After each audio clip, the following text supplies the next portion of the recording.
What's up, everybody? All right, so I just wanted to make a quick video. I just started my new YouTube channel, Erekeosima, where I'll be just kind of sharing everything that I'm working on like a day-to-day basis. And I'm sitting in my car right now, and I was just watching a couple of videos about AI, and I just kind of wanted to put together some of my thoughts regarding AI and what I think is going to be happening with it over the next few years, few months, and how I plan to integrate it with the things that I'm doing. So, you know, if you don't know about what I do, I have a real estate business.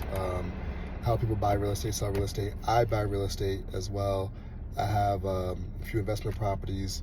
I have a contracting company. I help people, I do wholesale deals. Basically, I'm an operator. I help people buy properties, sell properties. I buy properties, sell properties.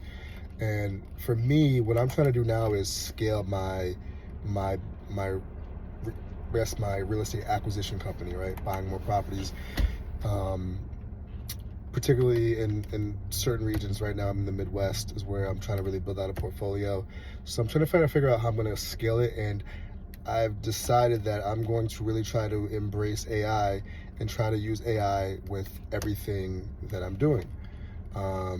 So as I try to reach out to sellers to buy properties direct to seller, I'll use AI when I'm doing my outreach, when I'm using my CRMs, my client relation managers, to just do follow-up with either existing clients who I'm looking to help purchase real estate, or if I'm using the CRM to reach out to different sellers.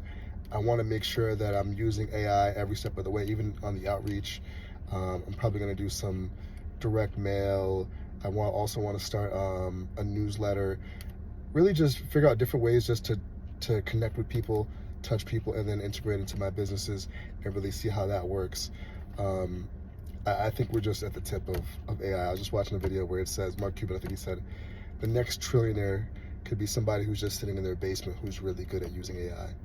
And I think that is the case because as we see AI grow and we see more AI agents and all the different ways that you can use it, if you're creative with AI, you're going to be able to figure out a way to solve problems and big problems with so much less manpower than it would have taken before.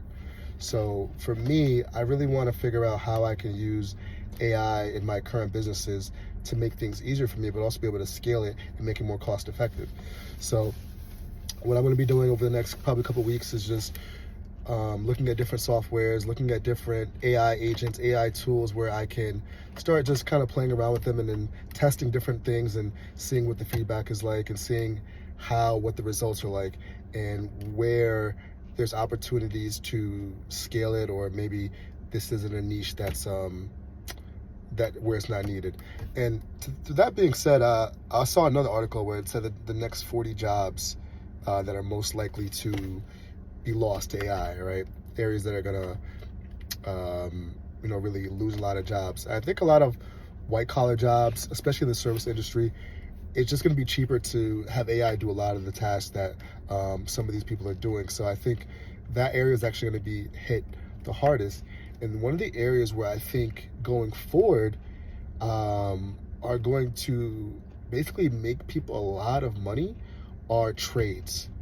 Plumbers, electricians, um,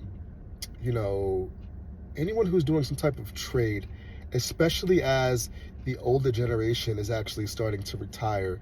I think if you are a plumber, an electrician, um, and you have your license, you can build a multi-million dollar business because the demand for these things are actually just keep on rising, and there's not enough skilled tradespeople. And there's plumbers, but a lot of them aren't licensed.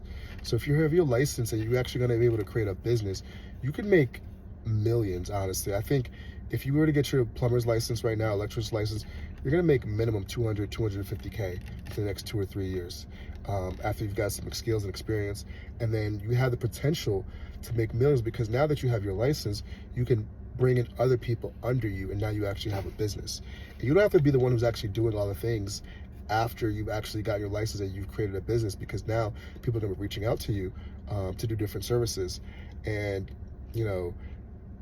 I think that's the next wave of things that we're looking at. And I think if I was a young person right now, 18, 20, I wouldn't even go to college, honestly, because those jobs, a lot of those things that those jobs are people are being trained for are going to be able to be done by AI. So the pay is going to be decreased, because why pay somebody $100,000, $80,000, $120,000 to do a job when they can hire AI to do it for, a fraction of the cost?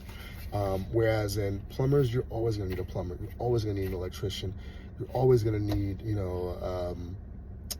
a carpenter. So if you are a young person, I would highly suggest, just start working in a trade, work with an apprentice, become an apprentice, work with a skilled tradesperson, and really try to learn that career. And you're going to make a ton of money, and your career is actually going to be safe over the next 5 to 10, 15 years. Whereas in right now, a lot of things that people are going to school for, AI could really take that industry over within the next 5 to 10 years, especially as we become a more automated country, a more automated world. The robots, I just saw that China is working on a prototype, a $6,000 robot. I don't know the capabilities of that robot, but that's just the beginning, right? They're going to be able to do a lot of the things that, people are doing right now. And why hire somebody and pay them even 40, 50K a year if you can hire a robot for 10K or 20K that's going to do the same job? Maybe not do it as well, but guess what? You don't have to give them benefits. They're not going to call out. They're not going to be able to get sick. You're not going to have to give them leave, vacation. So the productivity is actually going to increase for a lot of businesses who end up replacing people with robots. And I think there's going to be a call for the government to step in and do something as we start to see the workforce really just change.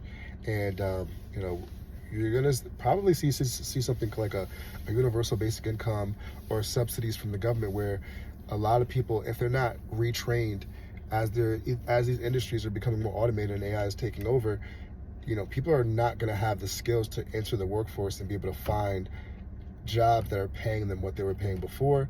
And there's going to be calls for the government to step in and do something. And that's a slippery slope, because governments become more powerful the more that you rely on them, and the less that you can rely on government, I believe, the more freedom you have as a people, and less ability for them to take advantage of the power, because power corrupts, and absolute power corrupts absolutely. So the more power that you give the government, it's in their nature to abuse that power. So we're heading down a very interesting time, but with that being said, now there still is opportunity to try to secure your future. Owning assets, to me, is a great way to try to do that. You want to be an owner, a business owner. You want to own, real estate, stocks, cryptocurrencies. You want to own things that, people can't just really duplicate or to take away with AI. So, that's kind of my little rant. I'm going to try to do more of these types of videos where I'm just kind of freestyling some of my thoughts and getting it out there and putting it out there. That's kind of why I created, the Erekeosima YouTube channel. I actually want to go live on it, as well as I'm running around doing different real estate things, and whether it's, looking at a property that I'm buying or a property that I'm looking to help a client buy as well. I want to share that journey with you guys as I walk through. I'm also throwing around the idea of creating a Twitch where I can also live stream as well, and just really just keep everyone updated on the things that I'm doing and how I could really possibly help them and be of service as well, and learn from others as well. So with that being said, catch you on the next one.